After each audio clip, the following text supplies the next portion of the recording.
Manifestation Pod. We are Louise and Sam, two ordinary mums living extraordinary lives through friendship, self-improvement, manifestation, the law of attraction, and a little bit of the magic. We look forward to you joining us on our fortnightly podcast.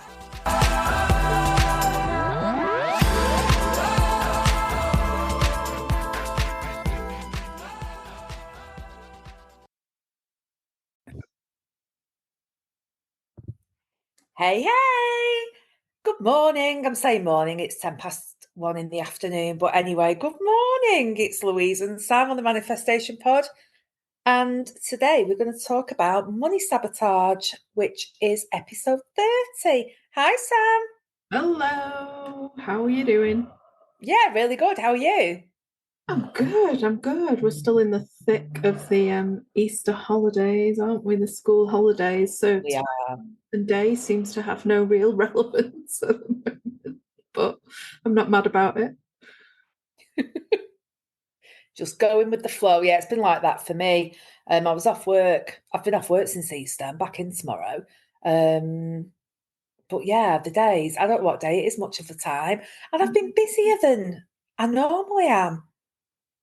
I'm actually looking forward to going back to work for a little bit of a rest. And to have a cup of tea in peace. It'll be lovely. Oh, that'll be nice, won't it? That'll be nice. I've not had much time off work apart from the bank holidays, but because the kids are off, I'm getting up like super early and doing loads of work before they get up. So I feel like I've done a day already. Yeah, it's just weird, isn't it?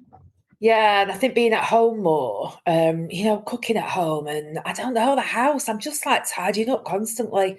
It's been, I woke up this morning, I thought, sometimes you feel refreshed when you've had some time off work. I don't feel refreshed. I'm absolutely exhausted. I'm really tired as well, and it was the eclipse yesterday, wasn't it? And the new moon and everything. And I think there's just like a collective exhaustion from the amount of like solar energy and everything that was going on there. Oh, that's good then. It's not me. No, it's not just you. We're all in it together. Yeah, I am feeling quite good energetically today. So this morning, I felt a little bit overwhelmed by just the sheer amount of things I've had to do today. And I was I could feel myself feeling really, my heart was going really fast and a little bit stressed.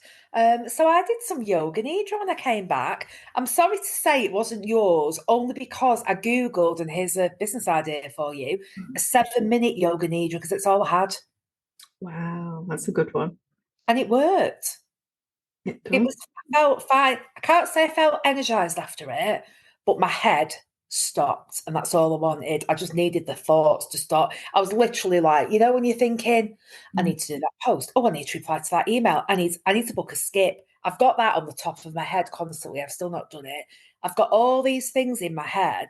And yeah, I did 7 minutes of yoga nidra. So that is a good idea. A really quick one for when you just need to regulate not even your emotions. I wasn't feeling emotional. I just felt very, very frazzled.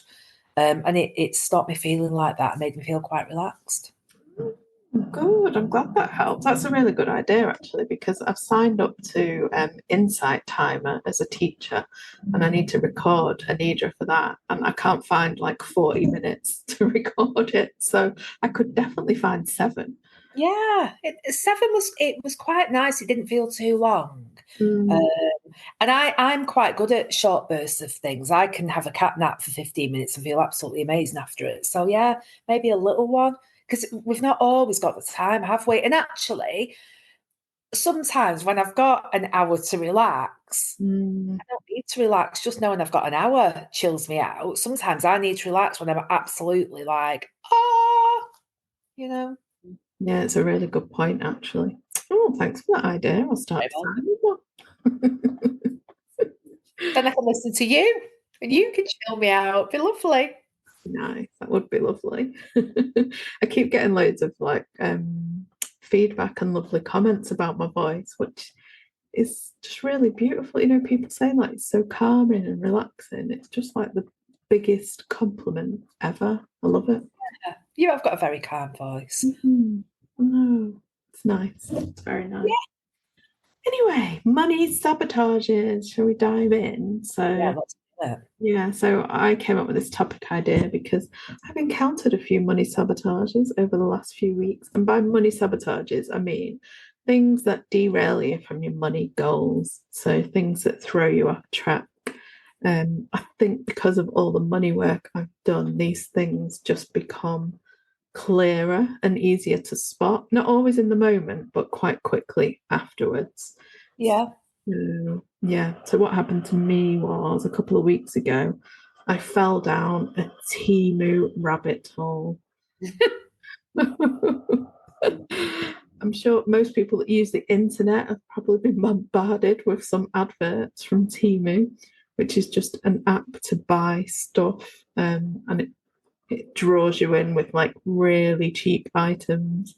Um, and all these like sign up offers that offer you cash back and all sorts.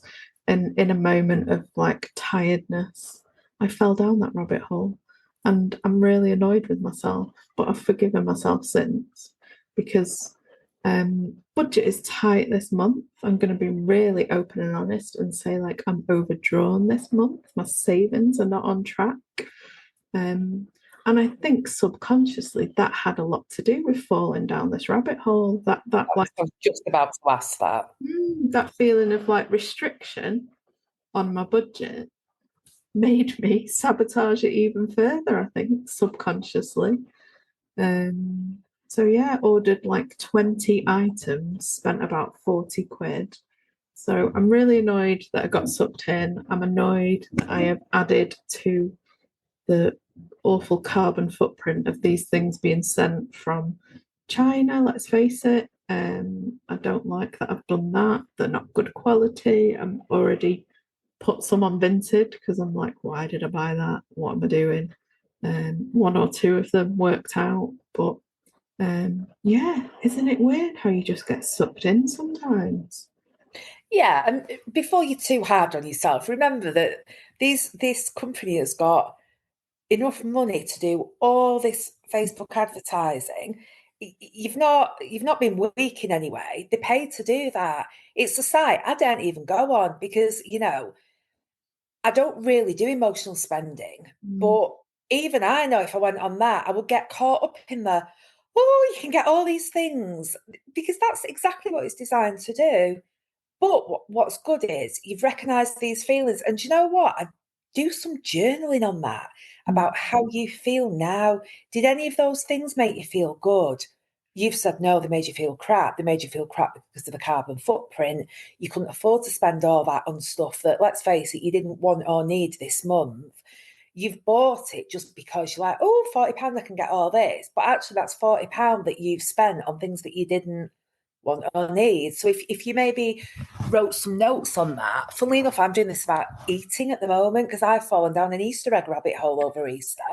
And I'm doing a little bit of emotional eating. So I'm writing about that and I'm thinking about in the moment, short-term satisfaction is ruining and jeopardizing your long-term goals. Me by picking up that Easter egg and going, sod it, I want it now. That's not helping my long-term goal. And you've got long-term money goals. And okay, you might not be feeling very abundant this month, but it's Easter. I'm sure there's reasons for that. You've not gone mad on anything, have you? You've not like booked a holiday you couldn't afford, and that's why no one's got any money. You've spent more because it's Easter and we do.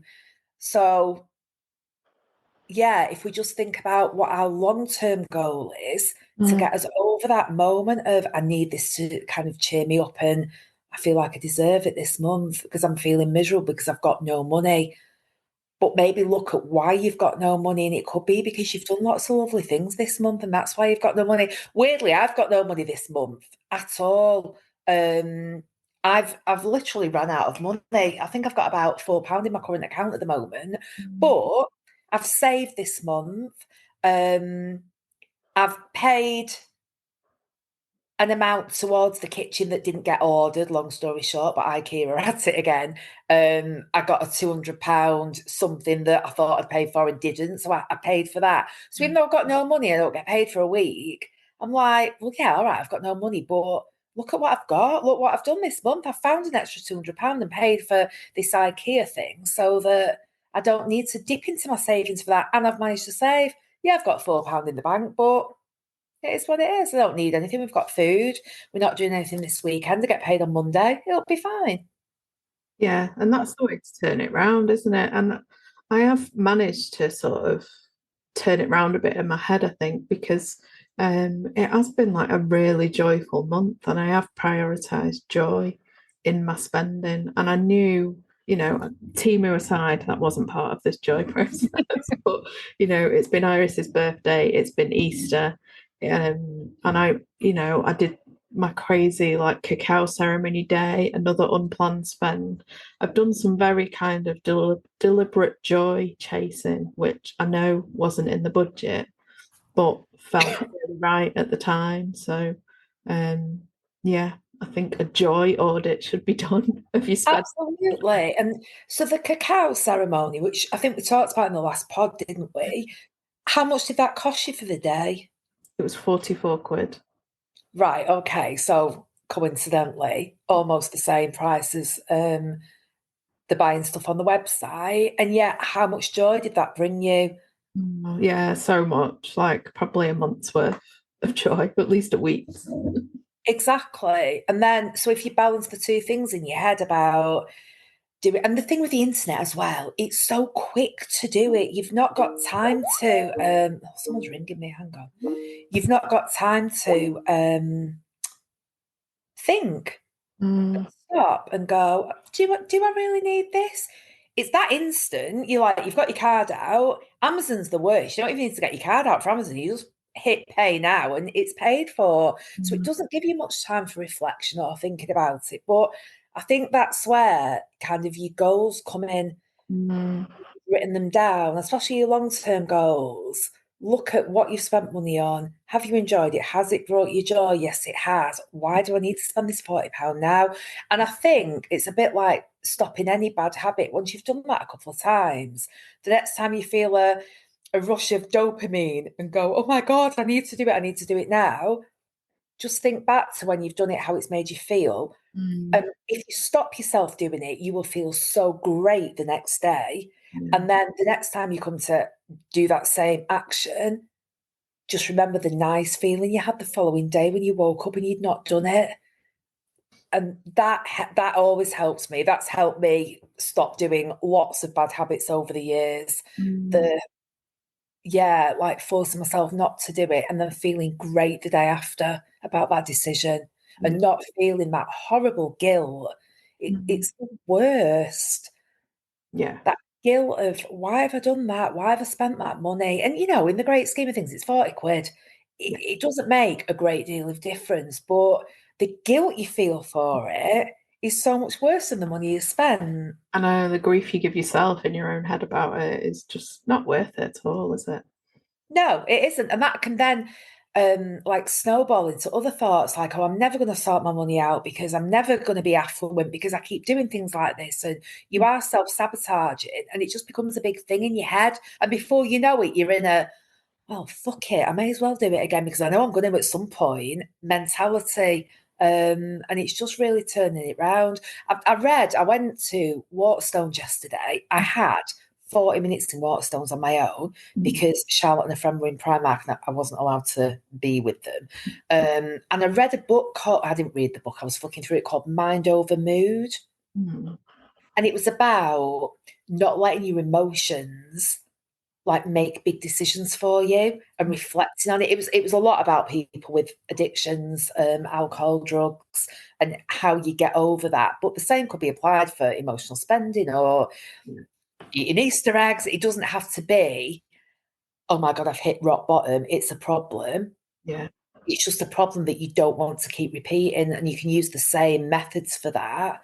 And they wrote down, there was a very counselling way of writing it down, but write down how you feel in the moment, feelings when you're about to buy it. How are you feeling? You're feeling a bit of adrenaline, you're feeling a bit of, oh, I shouldn't, I feel guilty, but I'm going to. And then write down the process. And even if you buy it or you don't buy it, write it down and then refer to it next time you feel like that. I'm definitely going to try that for the whole chocolate. Yeah, it's definitely worth a go, isn't it? Like, I'm glad that I caught it and understood it and reflected on it. I think I need to be observant now for this next month because the overdraft's going to take a bit of work to reel it back in. So there's going to be some level of restriction next month because of that. And what I don't want to do is that like restriction feeling and emotional reaction to carry on. So I think I need to just know that, like, right, let's have a low spend month and get these goals back on track. And maybe to do that, you could look at doing things. And I'm going to do that this weekend because I've got no money to like go out and do anything particular. But I'm going to really think about things that I can do with Charlotte this weekend. For example, we're going to play tennis last Saturday morning. Never happened. What can I do and what can you do that will bring you joy, that is actually really cheap and doesn't cost a lot of money? Because your kids don't care. As long as you're spending time with them and you're doing something they enjoy, they're not that bothered what it is. Where you could be spending £100, you could be spending nothing. They're not that bothered. They just want to do what they want to do. So, and I think sometimes it's quite nice to do that, to kind of rein it in a bit and go, right, I'm going to have not so much a frugal month, but it almost becomes a game with me. Like, I'm going to see just how little money I can spend this weekend. And I can get through a weekend and not spend a single penny quite easily. Uh, Sometimes not through any need. We just don't. We're just not doing anything that costs any money. So, yeah, because you're right, that feeling of deprivation or lack isn't good. So you need to be clear that you're doing this because you've decided to do it, not because anyone's making you do it. And maybe, I mean, I don't know how much your overdraft is, but I was talking to someone, a client, about this yesterday. Maybe rather than, say your overdrafts, for example, £500, maybe rather than depriving yourself next month and going, I've got to get it clear, I've got to get it clear, go, do you know what? I'm going to clear it over 3 months, take a bit of pressure off myself and still have a life in those 3 months as well. Because does it really matter when it gets paid off? It might make you feel better that you've not got your overdraft after 1 month, but if you know that you're on track to clear it after 3 and you can still have an enjoyable 3 months and do things and not feel any sense of lack or deprivation, then why not do that? Do what works for you. Yeah, absolutely. I'm definitely before payday going to sit down and like make a plan. Yeah. I know what's coming in. Yeah. I had another funny little sabotage as well. It was a cashback site that drew me in late at night one night. I know. So new rule, don't scroll late at night and do money things because it's called cashback.co.uk and you have to complete 15 tasks to receive the cashback. Now Right. the cashback is pretty good. Like eventually I got 40 quid out of it, but those 15 tasks took 3 months to complete overall because they're quite like individual, and some of them you have to like spend to receive. So they're just like overly complicated and difficult, and you have to complete all 15 to receive anything. So they make it really, really hard. The advert, again, online marketing, you're right, it's very deceptive. The advert looked like someone's story that I follow on Instagram. But since I've realised that it was actually a paid advert. Interesting. Yeah. I mean, they are paid to market to hook us all in and, kind of kid us into thinking we're getting something for nothing, but 3 months work. I mean, Jesus, I suppose at the point as well, if you've got 15 things to complete, you get to 5 or 6 and you're kind of like, well, I've got to carry on now because I've wasted this much time. I need the £40. But actually, if you'd have spent that amount of time in your business, marketing your yoga, what could you have potentially got for that, for the time that you spent doing that? And this is the way I think about everything now. Everything's a payoff. Time is so precious to me at the moment. I'm like, if I'm not getting something out of it, I'm not doing it. If I'm not getting, and I'm the same with money, if I'm not getting something that's going to propel me forward, I'm not doing it. If something's going to waste my time, I'm not doing it. And even if something's going to make me money, how much money is it going to make? How much time is it going to cost me? And can I make more money doing something else? Yeah. It's a really good way to break it down, actually, isn't it? And keep you on track. Yeah. And as well, I think the biggest lesson to us all, and oh God, I'm as guilty as this as everybody else, but try and have a little bit of social media downtime and try and stay off it. My mum has a couple of like drink-free nights a week. I think I need some social media free nights a week. Free nights Yeah. a week. Yeah. Where you're not bombarded. Yeah, and you're not scrolling aimlessly after a certain time at night. It's just no good can come of it, can it? Not really. And again, I put a post on about this probably about a year ago. Don't let algorithms dictate what you're going to spend your money on. Yeah. You decide what you're going to spend your money on through your goals and your dreams and your things you want to do with your children, things you want to do with your business. Not some Sue who will be a man, sorry to say it, but it's a man in a suit who's deciding what you, Sam, is going to spend at 9:30 at night. They've probably got algorithms now savvy enough to go, she spends money at night, she spends time on these things at night. Let's push as much adverts onto her as we can because this is her weak moment. This is her, what's that point called? Achilles heel. Yeah, yeah. Yeah, yeah, it's a good point. Okay. They advertise chocolate at night, don't they, on TV? Yeah. They don't advertise much of it in the day. They advertise it at 9 o'clock at night, usually when there's some ITV drama on or well, not the BBC, obviously, but because they know you sat at home going, I ate dinner 3 hours ago. Oh, chocolate. I'm a sucker for that. Honestly, I don't know what's wrong with me at the moment. I have got a chocolate addiction and I'm finding it really hard to beat. Anyone who's seen me on social media, you can actually see it now in my face because I am putting on weight and it's just chocolate. I eat so healthily, it's just chocolate. So that's my thing I need to work on. So I'm really going to try and apply everything I teach about money. Chocolate. Sounds good. Sounds good. To report back. Chocolate's a tough one. It's a really tough one, but it is. You've done it before, you can do it again. I know. And I do know with chocolate it's addictive. And if you do stop for a few days, it's easier. I can't get through a day at the moment. Can't get through half a day. It's really bad. There's just too much of it in the house at the moment as well. Yeah. Yeah, same. It's that time of year, isn't it? It's chocolatey time of year. So yeah, even talking about this, I'm thinking, oh, shall I nip out? But I'm not gonna. No, don't do it. Don't do it. Not doing it. Oh yeah. So there we go. Beware of the money sabotages, but be kind to yourself as well and recognize if you do fall into the traps, it's gonna happen, but reflect on it and think about how you can stop it next time, what the emotions were, like you say. And but if you can avoid, do. Yeah. And I think I always ask myself, every penny I spend, every penny now, does it propel me forward with the life I want to live? Does it bring me joy or do I absolutely need it? And if it doesn't hit one of those three criteria, it doesn't get bought. It's as simple as that. That's where I am with it now. Everything I eat, I want to be the best food. Everything I wear, I want to be the best clothes. I want the best of everything. And that means quality over quantity for everything. Yeah. Well, let's bring that in. I like the sound of that. I'm definitely going to give that a go. Very good advice, Lou. I love talking about this kind of stuff with you. I do with you too. Good. Oh, we hope you got something from that. And thank you for listening.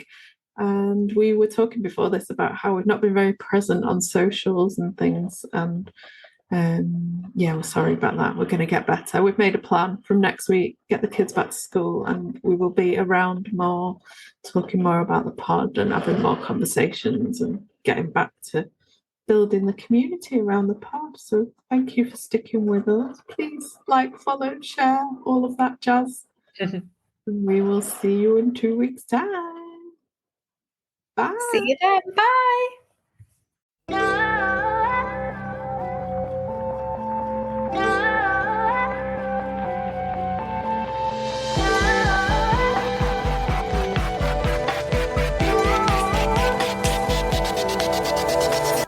You've been listening to the Manifestation Pod with me, Sam Fillingham, and Louise Marshall.